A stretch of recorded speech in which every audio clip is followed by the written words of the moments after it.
Hello shareholders, and first up, what's in this week's show? Well, we're leading on Paul Childerley, part of the Modern Gamekeeper series, and what amounts to Driven Squirrels. This is the series that's sponsored by Remington, by Pulsar Shooter King and by Marsden's Games Feeds. Now, interesting question in this one. He is using a 22-250. Going back 1,000 years when I was editing Sporting Rifle, I did a piece about a guy in Cumbria. He's a deer stalker. He had a high seat, and he'd sit in that high seat with his 308 waiting for a roebuck to come along. And if a roebuck didn't come along and a fox did come along, well, he'd shoot that. And if a fox didn't come along and a squirrel came along, a grey squirrel, he'd shoot that, because of course, you know, Cumbria is where you want to keep the red squirrels preserved by keeping the grey squirrels out. Well, I got so many letters about that. It was said, many of the people who wrote, very unsporting to use a 308 on a squirrel, and I'd be fascinated to know what you think about that. Where is the argument now? Because to my mind, I thought, well, he's a sportsman with a bit of a deer management top when he was sitting in his high seat thinking about roebuck, but when the squirrel came along, it was more kind of pest control with a bit of a sporting top. The other thing about this is it is so nice to be able to talk about something like sportsmanship rather than what the antis keeps whinging on about. So let me know what you think, please. Should we be using large calibers like a 22-250 for a small animal like a squirrel?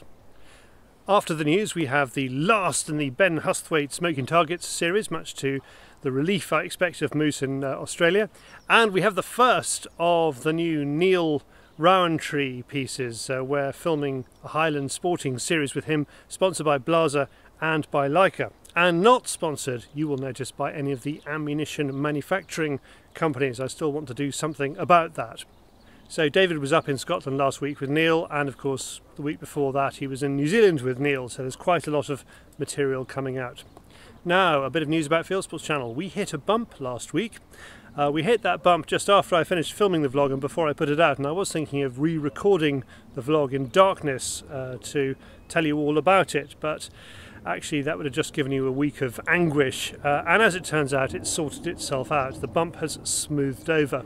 We had been planning, as I keep telling you, the sale of 30,000 shares via Crowdcube, a crowdfunding website which is based in Exeter. And Crowdcube were very keen on this. However, when we gave them our proposal, they suddenly said no thank you, and we couldn't work out why. It turns out it's because, well, either the bosses of Crowdcube are anti-hunting, or they're afraid of the backlash from violent antis, or a bit of both. I suspect it's because they're anti-hunting, because I noticed one of them tweeted some support for a vegan event the other day. I was amazed. I've not come across a company. I know companies do bow to pressure from the antis, but I've not come across a company that, you know, when faced with fabulous profits on one side and saying no thank you because we are morally principled on the other. I've not come across anybody doing that outside the weird soap shop Lush. And the fact is they're based in Exeter, which is surrounded by packs of foxhounds and high pheasant shoots, so I don't know how they could possibly survive. So what to do once Crowdcube turned us down? Well, the various options that were open to us were what were open to us before we headed off into the quest for a crowdfunding website. There's AIM, which is like a proper stock market in London, and the research I've done into that shows they charge about 50% of the money you raise in professional fees if you're a small company like us. So half the money we raise would go back into lawyers and solicitors and membership of AIM and civil servants and things like that. So we decided not to do that. Crowdfunding websites charge over 10% of the raise, but it's still a considerably better figure. And the other lot who could help are the various companies springing up that can just offer you compliance. So you buy compliance from them like a packet of cornflakes, but they too charge around 10% if you take all the costs into consideration. So we're looking at one of those three things, and to my mind it's going to be the big competition to Crowdcube, which is called Cedars. They're the other big crowdfunding website. We've got Cedars' blessing, and I found out that their head of legal is a keen shooter, so I hope that's going to help see us past any weird ethical considerations.